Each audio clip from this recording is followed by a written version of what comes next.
Mic's on. What we need is Okay. just Okay. like similar to Hello, everybody. I am here today with a very special guest, Eli Schaff, who flew in all the way from Charlotte, North Carolina, to come to the expo. Sure, I got to press start recording as well. There we go. Awesome. So yeah, I flew all the way in from the U.S. So the first question is, as an American vendor that hits up most of the large shows like the National and other stuff, what attracts you to come to the expo? Well, first of all, it's I've been coming to the expo for almost 20 years. The expo today is way more diverse with product than it was 20 years ago. Yeah. So there's a mix of everything. There's a misconception that this is primarily a hockey show, Yeah. but there's, as you'll see later, there's tons of stuff you could pick up. High-end basketball, mid, low-end, vintage. I try to target, coming up and picking up a lot of vintage here. Surprisingly, there's a lot of baseball vintage. It's an easy show to trade in, right? So the diversity of product now it's attracting more and more folks, right? And that's always attracted me over the years. But it's a nice mix of product.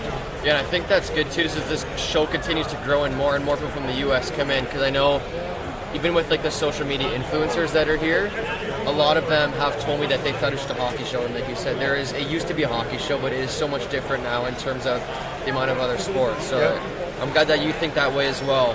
So the next question is, in your opinion, what are, like, you might have already answered, but what are the main drawbacks on why American vendors or Americans in general for not coming to the expo? Like, why do you think some of them don't come? First one was the misconception, right? It's only a hockey show. I think it depends to the folks that come up here. It's, do you know anybody in Canada? What are the requirements for, making travel cross-border? Right? You need a passport. It's not like going to a show state to state. It doesn't matter. But when you cross over, folks aren't familiar with exchange rates. I think the more and more you do your homework before you come up here, the better off you'll be, right? I think folks usually, they don't like to travel alone entering a new country. Some people do, but coming to a card show might be different, especially when you're traveling with valuable products. For sure. Not being familiar with the area. But I think the more and more you come up here and you get the repetitions in or crossing the border, folks get more comfortable, they start spreading word of mouth, and it'll start drawing a lot more folks from the States up here.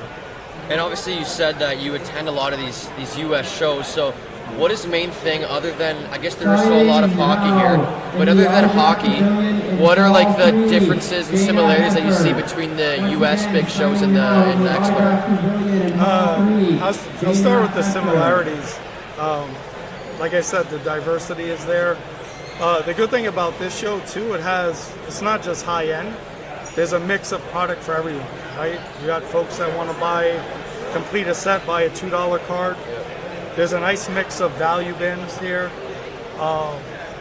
Differences, really, I'd say there's maybe a little more hockey. I mean, I don't think there's a big difference. There's a lot of similarities here. That's why you start seeing a lot more folks from the U.S. up here, right? It's increasing amount of traffic from the States up here, right?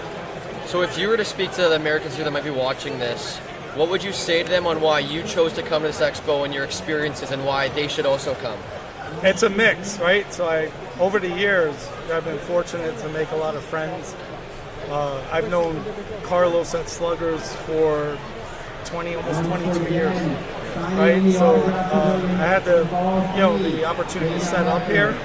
It's been a little crazy with work, so I missed a few shows, but I had the opportunity to come up here. Outside of that, making friends, nice diversity of food also. Yeah. A lot of different cultures up here, right, in this area, in GTA area. It's kind of like the center of gravity for Canada. For sure. Right? So, it's just great. A lot of folks that live up here, they come to the States too. I've had folks visit me in Charlotte, attend, smaller card shows with me in that area. So it's good. It's a great experience. It's networking too, for work as well. And just living the experience, right? So. And you said, how long have you been coming to this show for? 21 years. So how have you kind of seen it grow and change in terms of like, I know you've mentioned a lot about this, but like how is your plan coming to these shows about what you want to buy or what you think is going to be there? How has that kind of changed over the years? That's a good question. So, you get the more and more you come here, you start meeting reoccurring vendors, folks that are just staples in this card show, and you know what they have, right? And also you make connections too. Like I'll contact folks ahead of time, say, hey, you bringing any vintage? You got any?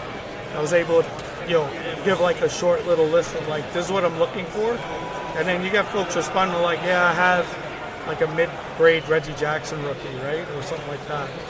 So I was able to pick that up at this show. But like the more and more you come up here, the more and more you make relationships, network.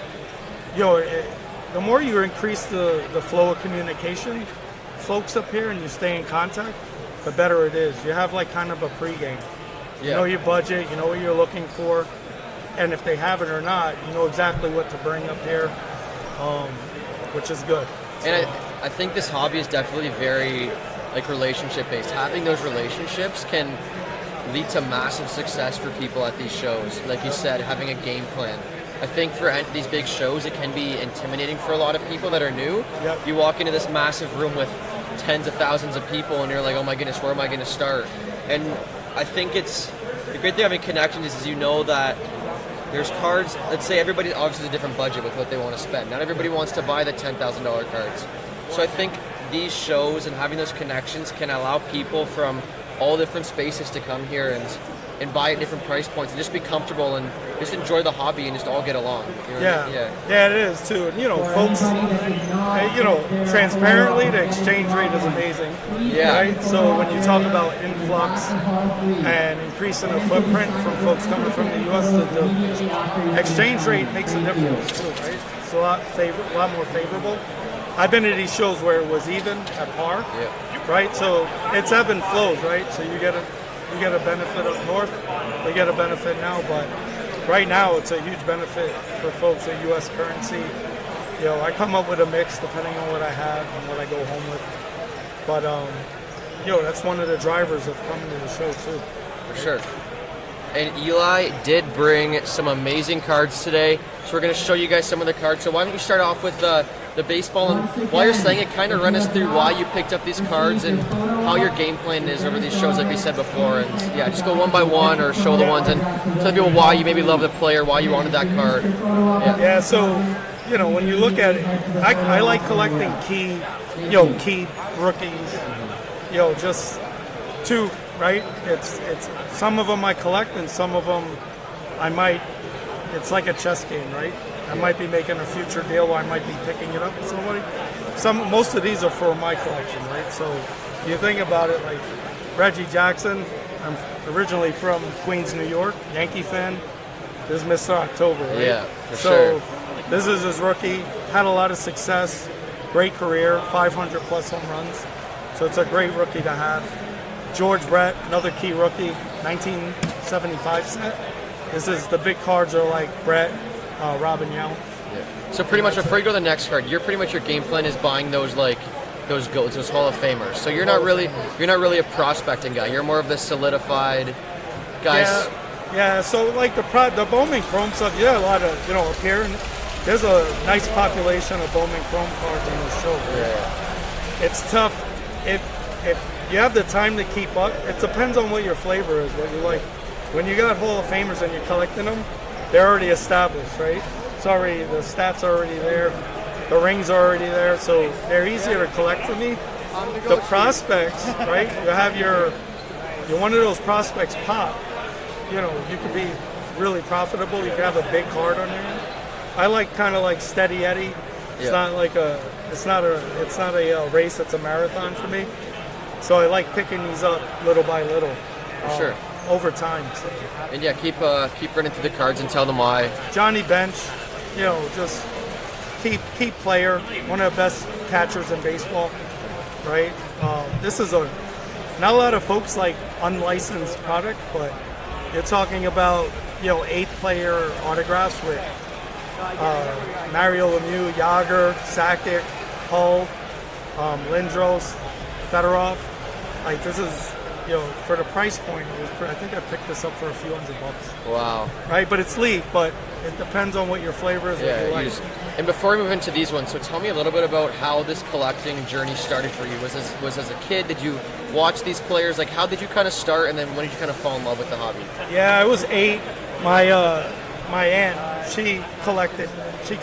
She was a big Yankee fan, so she would collect all famous Yankees, Ricky Henderson, Ron Guidry, Don Mattingly, and she bought me my first pack. I think it was 84 or 85 tops, and I actually pulled a Don Mattingly out of that pack. Really? So I was hooked for life, right? It's crazy how that one little moment, that one pack, Yeah. if you didn't pull him, you may not have ever been here. Yeah. That one pack changed Yeah. your whole perspective on it. Yeah, but talking here and then actually for that to happen out of one pack and pulling that player, it was just an impact. I started doing card shows at 11. Okay. So you had back in the days, you had not when I was on, but the famous shows in New York were the White Plains show. People know it now. It was, back in the days, it was the Gloria Rothstein show. Okay. Right, so that was the big show in White Plains. It was where the Knicks would practice in Westchester County. And then little by little, you start attending more and more. There were shows in New York City, in Manhattan. There were shows in Pennsylvania. Now you look at it, it's all over the country. And, with social media, the word of mouth spread, and you get to preview a lot more. Folks posting on Instagram. Like I mentioned, you kind of, the shows, you attract to the shows because you're previewing a lot of stuff that's going to be happening at the shows, and it just gets everybody jazzed up to attend. For sure. So Sure, go ahead, Diego, go ahead. Keep going. No, but another one is the 86 set going into that first pack I pulled, it was in mid 80s, and then right after that, all the 86 Fleer came. All the basketball, yeah. I'm a New York guy, so I know Jordan is the best card in that set, but I'm a Patrick Ewing. Okay, yeah. So that was his rookie as well. So I've been collecting that over the years, little by little, collecting the higher grade cards like the PSA 10s, the 95s, and we can preview, some of the ones that I picked up. For sure, yeah. Show them and tell them like why each player is special to you. And obviously, you talked about how you like them in high grades. I think that's obviously a big thing for you is getting them in those grades where they're even more rare. Yeah, so, when you look at this show, too, I found these all in one table. To find, I'm trying to collect as many 86 Fleer 95s PSA 10s. For this particular showing, I picked up 31 95s. Wow. Right? Yeah. In one sitting. And it was a big trade. Traded Jordan Auto, traded Crosby Ultimate Rookie. So I think, a couple other cards, I think I paid strong for it, but to get all of these cards in one sitting is rare. And that just goes to show you from what we talked about earlier, the diversity of this show. I don't remember ever having this at one table, being able to pick something like this up. And I also was able to get a Jordan rookie too. It's not a 9.5, it's an 8.5, but those are always key cards to pick up, and you wind up trading up with that. So Okay.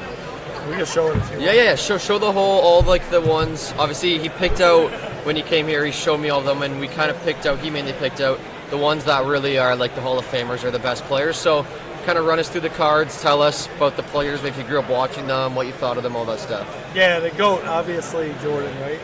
If this was a 9.5, I'd be super excited. I'm excited already, but I wouldn't stop smiling if I. Is that your highest grade for Jordan that you own? Yeah, I've never had a higher grade. I think I had a BGS, a PSA 8. Okay. So to me, a PSA 8 and an A5, similar, but this one's special because it's 0.5 away from a 9. Okay. So I'm going to try to resubmit this and try to get it bumped. If I get a 9 on the two subgrades I have A5, it bumps up to a BGS 9. Wow. Well, by far, it'll be the highest Jordan I've ever owned. Yeah. So this is just you can't go wrong with this one. It's a key card. Some of the other ones, I picked out like some of the stars out of the 80 to get some of these. It could take you several months to pick these up at different cards. Talking about like Burbank, and some of them they're more frequent, but just to travel to those shows and have to you're going through that whole footprint, going to these shows and picking all these up. It could take several months. So. For sure. Byron Scott, right? There's a key card. Dr. J. Julius Irving. Is that that's not his rookie though, right? No, That's but this is when he was hot with the Moses Malone. They were going up against the Lakers, right? So there's a lot of big games, finals with Lakers versus Sixers. Yeah. So this is a key card at that time. Brad Davis, this like not a superstar, but this is depending on where it is in the set. Some of these guys are harder to get in the 9-5. So. It also depends on population too. Okay. Charles Oakley, Knicks fan again, right? Yeah. Key player on the Knicks over the years, fan favorite.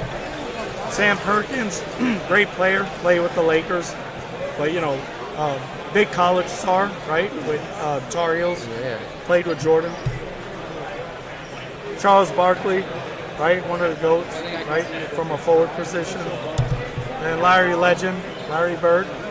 Right, so these are all folks I grew up watching in the 80s, right? So I grew up watching basketball. Primarily, I started watching in early 80s till now, right? So these are all key cards from that era. And I think that's too with a lot of the kids collecting nowadays is I bet for you want to buy who you see on TV, you want to buy who you look up to, Yeah. and it's cool to see that you are still buying those guys who you grew up watching. Because it brings back memories for you, obviously, as a kid, and you're allowed, like, maybe as a kid you couldn't afford those cards when you were 10 or 11, but now, when you're older, you can, and I think it's just really cool to see how a collector like you can evolve as you continue to stay in the hobby, and you go from a child to an adult. Yeah, you got situations like that. You have go to your parents and you're like, hey, I want to buy a 5. Back in the 80s, I think Jordans were several $100s, right? You go to your parents and you're asking for that. You look at the time value of money now, you have kids walking around the show with thousands of dollars. That wasn't the case back then. Even if you take the time value of money, it was like maybe a couple $100. Yeah. Back in the days, that was a lot. Yeah, that was it. So I think it's good, right? Because fast forward to 2024, that's how you keep different generations in the hobby. For sure. Right? And, my daughters attend the shows with me now. I'll be at the national setup to actually be helping me. My wife, it's good to have family around too. Yeah. And, family that support your hobby. And for sure. My wife's been fully supportive. She knew what she was getting into when she met me. Yeah, for sure. So, but, over the years, she was at Culture Collision with me a few months ago, and she had a great time. It's a great feeling to have your family close to you when you're doing your shows too. So do you attend all the big shows all over North America? Yeah, not as much as I used to, but I try to hit the key ones. Burbank's a big one. I just announced the Fanatic show in the Javits. That'll give me the chance to go back to my hometown and attend that show. I think there's a lot of hype with that too, and I think it's going to live up to the expectations.